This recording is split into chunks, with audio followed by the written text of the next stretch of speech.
So this is going to be a debate for the class of History of Crime and Punishment. My name is Stephanie Colon. My name is Javin Malik. My name is Miguel Maldonado. And my name is Louis Garistecki. Okay, so I think that when we look at rehabilitation, I think we can look at it from a subjective point of view, meaning that the way a person kind of views or feels, the ways they need rehabilitation, sort of differs from how another person may feel they need to be rehabilitated. So when we look at this in terms of the prison system, I think that the prison system is a class system essentially, as most society is based on classism, and I think that we kind of tend to coin people that have committed crimes like murderers, rapists, people that have drug offenses. And when we think of rehabilitation, we think of assessing sort of an individual, taking kind of account for every individual instead of grouping them. So what happens is, um, when we try to rehabilitate a person, we don't do it individually. We do it on a group basis, and I think that in a way, prison systems kind of have to look into how practical they can really be in terms of assessing individuals, saying that we do have many people in our prison system nowadays, but I think that they do help in terms of kind of the fundamentals, providing sort of basic education, providing counseling, especially mental health counseling, which I think is sort of essential when it comes to people that do commit crime, and also in terms of providing kind of drug and rehabilitation programs as well. So I think in that sort of aspect, prison does rehabilitate. Okay. You guys can go. I'll go back and say that I'd say that it doesn't rehabilitate because regardless of the amount of rehabilitation centers that prisons do offer, um, only 27% of state prisons offer like college courses. And then when you look at how many people that leave prison come back, it's like 76% of all inmates, when they leave prison, they end up going back in 5 years. So regardless of a rehabilitation center, I don't think that it makes a difference because the prisoners just end up back in the same system because they're not getting the resources they need to re-enter society and like actually work in it in a way that they keep themselves in helping the society instead of getting back in prison. Okay. Can I just kind of go back on that as well? Yeah, go ahead. So you did say about 77% do kind of deter back into prison. So how do you take into account the other 20%?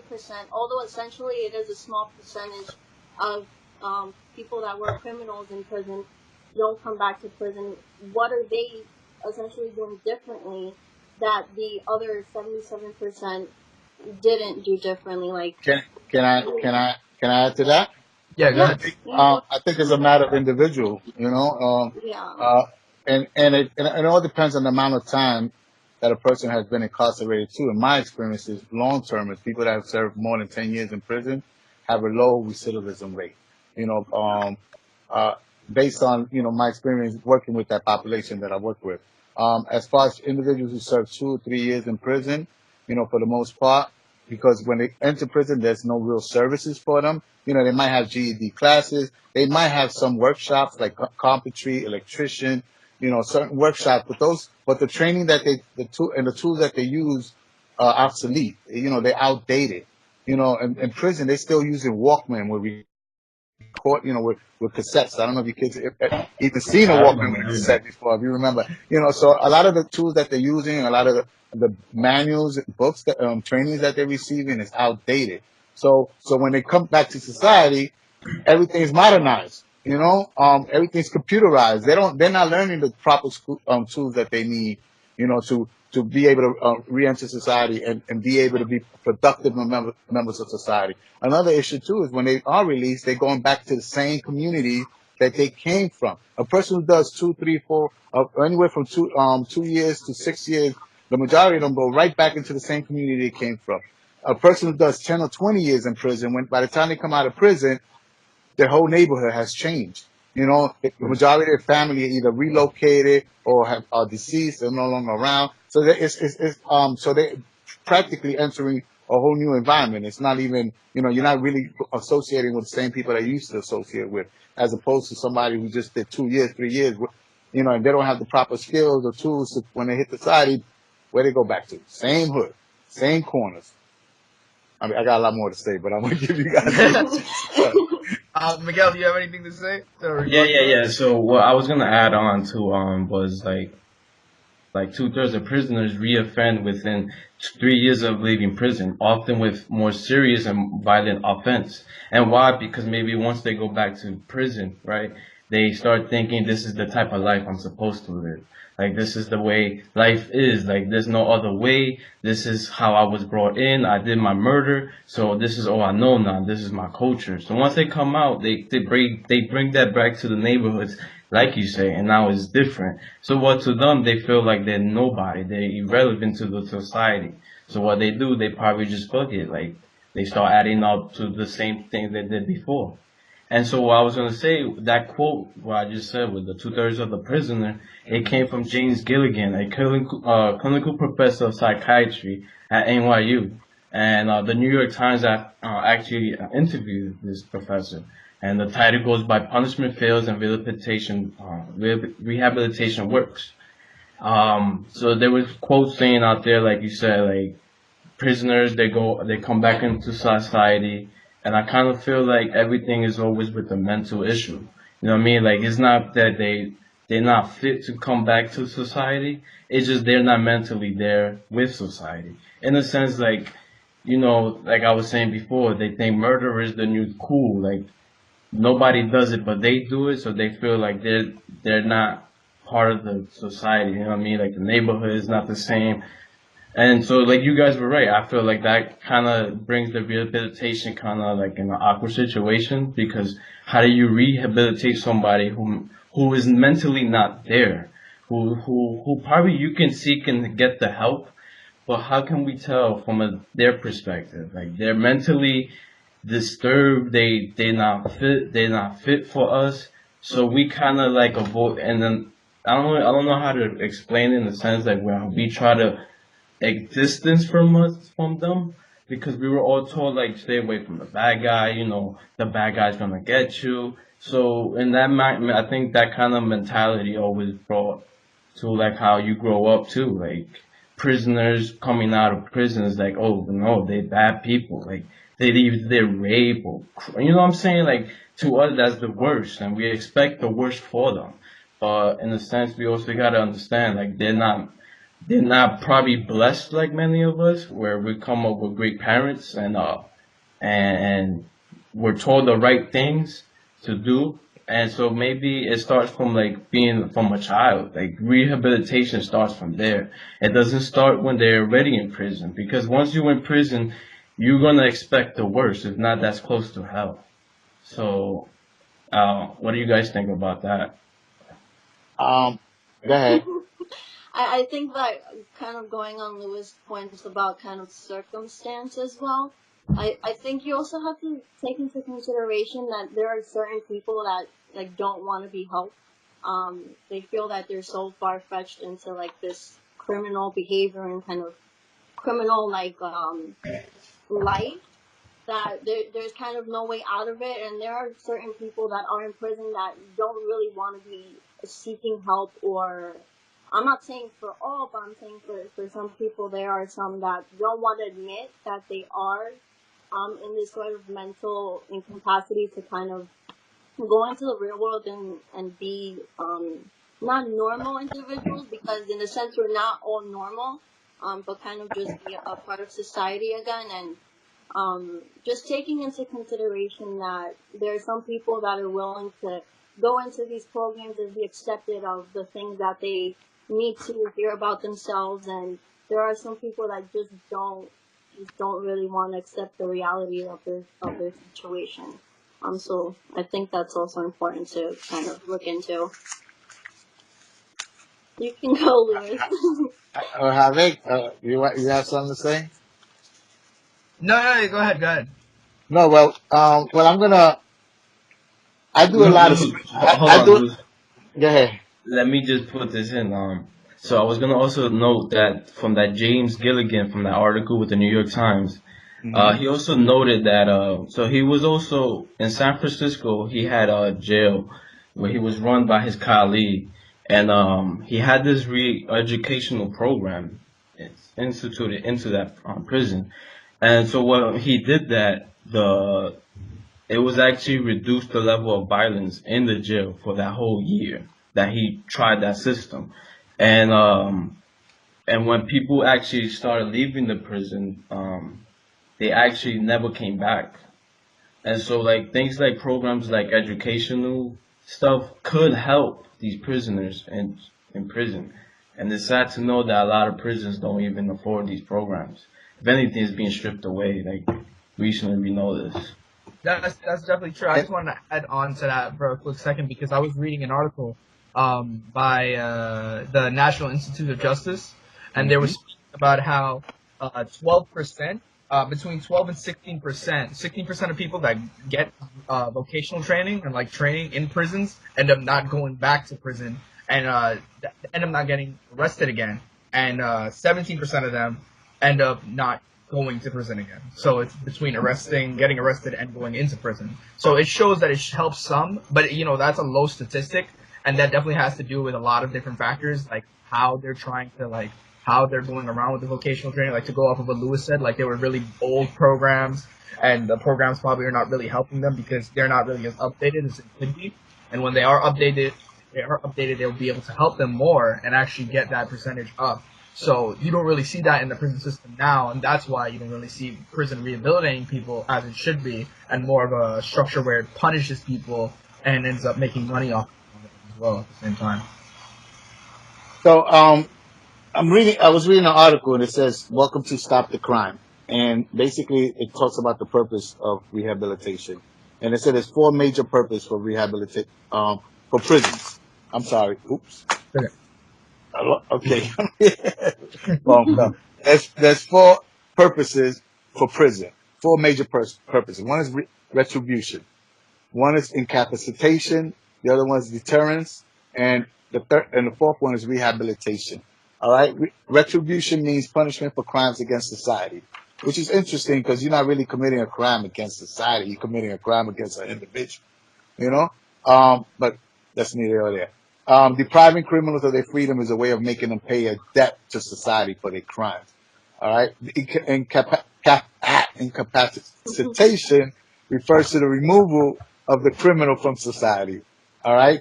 So basically, he's no longer in society, therefore he can't hurt nobody. He can't hurt innocent people anymore. Deterrence means the prevention of future crime. It is designed to to give people warning that your behavior is not going to be acceptable. And basically try to discourage you. And then the fourth part, which is rehabilitation, refers to the activities designed to change criminals into law-abiding citizens. So that's the key right there, activities. All right, and the reason I want to emphasize on activities because for the most part, there's not too many activities in prison. All right, now I'm going to self-disclose, and I normally don't do this. All right, I did 14 and a half years in prison. Okay, and and I went to college when I was in prison, and that's one of the things that helped me. All right, when I was in prison, I earned my associate's degree. That's where I earned my associate's at. I taught general business for 3 years. I took a carpentry course. I took a photography course. I learned how to repair washers and dryers. And washers and dryers was the last thing I was doing because what happened was in 1995, I think, or 96, Pataki, Governor Pataki, you guys probably too young to remember him. When he became the governor of New York, he eliminated all college programs. All right, I actually got an educational transfer. I was transferred from one facility to another facility so I could continue my degree. All right, and work on my bachelor's degree. But by the time I was transferred, the program was eliminated. Okay, so I went to a facility and there was nothing for me to do. Literally nothing for me to do. Just lay up and there was no programs. You get regular, BS jobs. All right, and then I was transferred to another facility and I was working in a tailor shop. And in the tailor shop, I was learning how to you make good money, but I was learning how to make clothes, underwear, socks, t-shirts, that's not a trade you want to come home to. Okay. But again, when, prior to my release, I was learning how to repair washers and dryers. And this is what I say. When I came home, all right, and I looked at and I compared the washers and dryers they had in there compared to the ones they had out here. I mean, there was, I don't even know how to describe it. But I was talking to somebody one day that worked in a laundromat. And I was telling him, I used to repair these things. And he called me one day. He said, "Yo, can you help me repair this?" I said, "I don't know nothing about these. I said, this is totally different. I didn't learn this stuff in there. The washers and dryers I learned was the ones that mom and pops, the ones you have in the house and stuff. And Not all these. distance from society. It was completely different. So I had to pursue other means, and this what I mean. Like, lucky I went to the program that I work for now because it's a reentry program, and in the reentry program they teach people, saying the tools that you need to, to be successful in society. They have educational programs, employment services programs. They have family services for people that have kids and they have they've been distanced from their family and they're trying to reunite with their kids again. They have housing programs, health services for people that have medical issues. We offer so many different programs, and these are the programs that people need. These are the programs that help people rehabilitate. It's not the prisons themselves. It's the programs that are out here in society that help the individuals rehabilitate, once they release. But people have to get engaged with those services. And if you don't get engaged with those services, then, the chances of you being successful is very slim. Sorry. And I want to say, in fact, like according to the Vera Institute of Justice, and this study was released in 2012 that found that the cost of prisons in 2012 of 40 states that participated was 39 billion. And now that we live in New York was the most expensive with the average cost of 60,000 per prison inmate. Now, I don't know if you guys work, but we pay taxes. So to think like we spend that much money on the individual and not help them get the help they need is kind of sad. You know what I'm saying? Yeah, So definitely, that's true.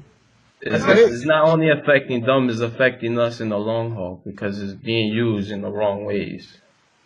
It is. It's unfortunate. Yeah. That the majority of people spend their time watching TV, playing basketball. If they working, they working doing quarter jobs, working throughout the facility doing something. It's rare when you find if you get a job doing which entails a trade.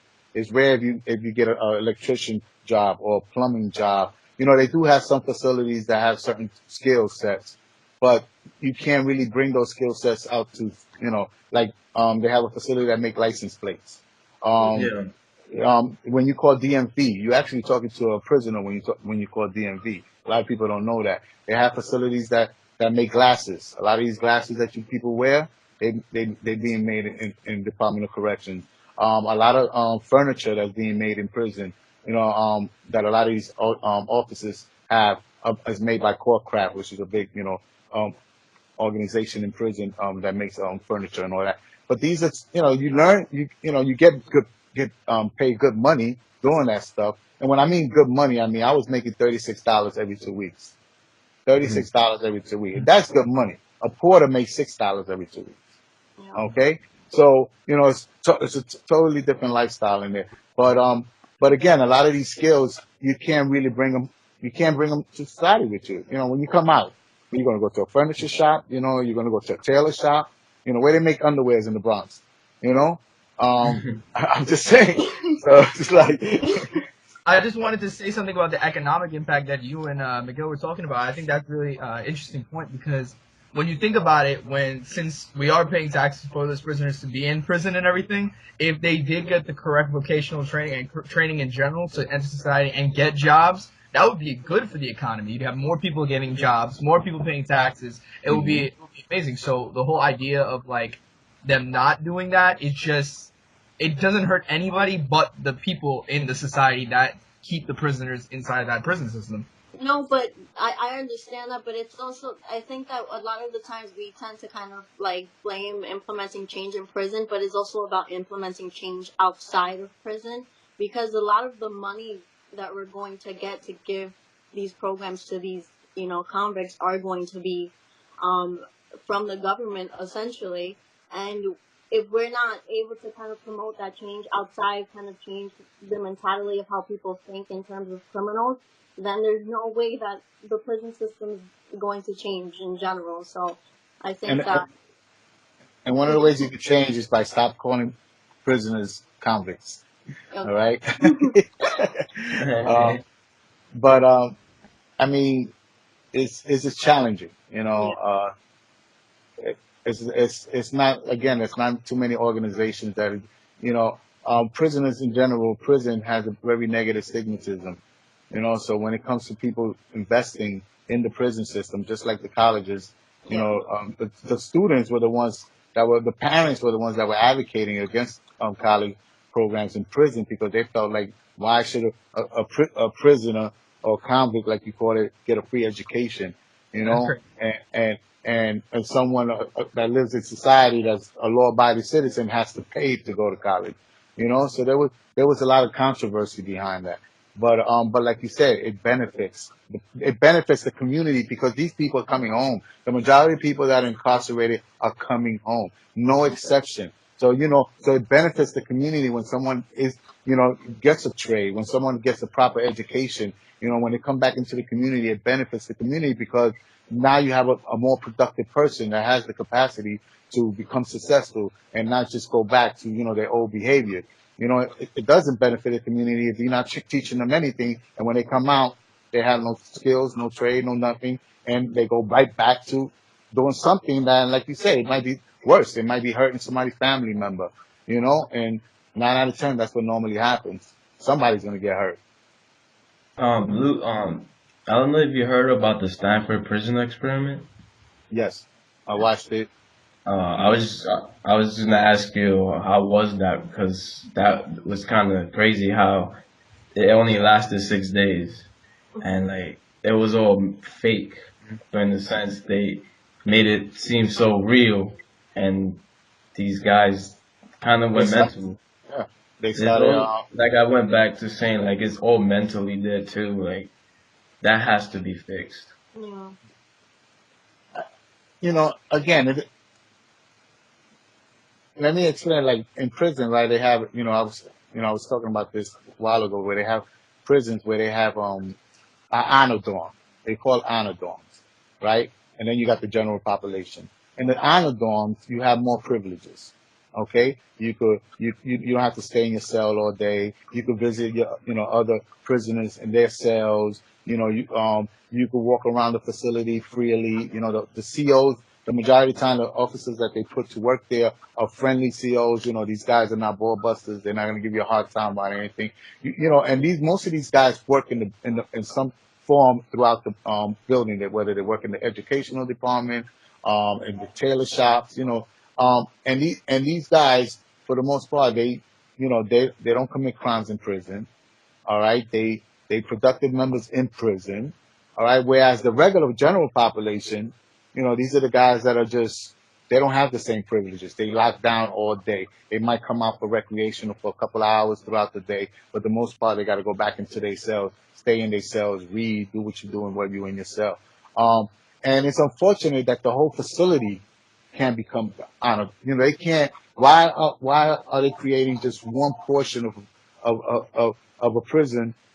As an honor dorm. Why only one portion gets privileges? Why they treat it better as opposed to treating everybody the same throughout the facility? Because these are the people, for the most part, that they teaching each other how to make better decisions. They constantly pulling each other up. Like, yo, don't, you got to change your ways, because that's what we used to do. We used to pull each other up. We rehabilitated each other. You know what I'm saying? The prisons didn't rehabilitate us. We, for the most part, rehabilitate each other through the conversations that we had, through the teachings that we had. But sometimes we used to run groups too and participate in our own groups and talk about, what to expect when we coming home, the do's and don'ts, and but I'm saying, but it doesn't happen as much as it should, and it's just, they just have to change the whole system, period. And unfortunately, it doesn't seem like they invested in doing that. yeah. But I think it's really important, yeah, especially because I think one of the things we should have just one last thing to just add on to that is that there's a lot of prisoners. Like like the U.S. Yeah. in general makes up 5% of the population, but 25% of everyone that's incarcerated. So there's a lot of prisoners. That's a Hmm. lot of people Yeah. that do a And lot the of. majority of them are African Americans and Latinos. That's exactly. But that's a whole different conversation, you know? Yeah. Yeah, let's just not get Yeah, into we get into that. Forget Exactly, about it. exactly. And it's a lot it. People that could be doing a lot of good, but they're not because Yeah. they're just like And for the record, Miguel, I want to. yeah.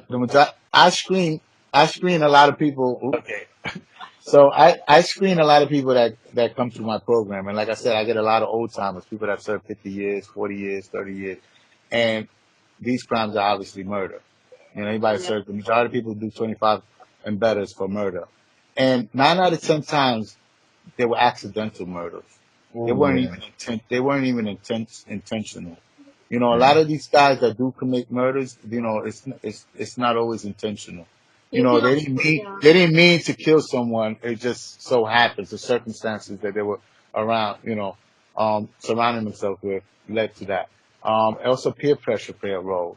You know, a lot of these Wow. kids that are going out there committing these, you know, heinous crimes is a result of peer pressure. They want to be down. Somebody put battery in their back. Yo, go do this. Go get them, you know, and they go and they kill them. And next thing you know, they're in jail doing 25 to life. And they're like, damn, how the hell did I find myself in this situation, you know? And for the most part, a lot of them have good parents too. You know, it doesn't necessarily mean they were, you know, even though they might have been living in the hood, doesn't mean they They didn't were have a good raised. upbringing. Yeah. They didn't have a good upbringing, That's true. you That's know. true. So it's just again poor decision. Like in my case, you know, I made a poor decision. You know, I went to prison for robbery, but I was hanging out with, you know, clique, you know, and we were just doing dumb things, and I got caught up, you know. But I can assure you, like 2 days after I was in prison, I was like, nah, this ain't for me. Unfortunately, you know, I had to wait, you know, until it was my turn to be released. But yeah, you'd be surprised how many people are sitting in prison right now, and they're like, damn, But as you I can think see, I like put myself. you yourself are somewhat of a testament that Yeah. rehabilitation center stuff does try to help. Like you're a testament to showing that they do work. If they're like, especially it depends on the person as well. Like you are a very persistent individual, so that's probably why it worked with you. A lot of other people don't have like that crazy vocational training or anything, and you didn't even get that great vocational training or like any kind of training as well. As like you were saying, they weren't giving you offering you that many like vital skills or vital like help. So I'd say that yeah, if something like that can turn your life around, just imagine like actual like real in-depth training, in-depth help would actually do to anybody. I mean, yeah, it would benefit a lot of people, Yeah, you know. Because and again, you know, it's not just about rehabilitating people in prison, but it's also putting systems in place in society that affords them the opportunity to become productive. Stop, yeah, you know, there's too many barriers. You know, when they come home, there's too many barriers for these people. You know, I know a lot of intellectuals. I mean, these people that are extremely bright in prison.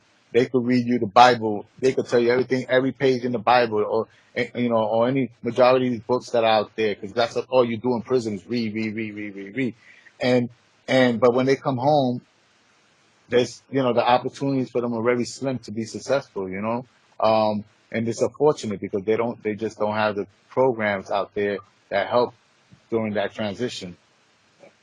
I mean, we can kind of just look at that recent case we did in class with Michelle Jones, how, she was sentenced to 50 years, did 20, but in that time that she was serving, she chose to kind of educate herself even Hmm. through like the limited resources that she did have, and she pursued what she wanted to do. So I think that's kind of testament as well for everyone too. Um, so, It is. You know, I mean, that was yeah. when she was telling that story, like, and even when I had to pretend to be her, like, I felt her pain. You know, I felt what she was going through because I've been through it. yeah, You know, so for me, it was more personal than a lot of other students that were there in that room. of course.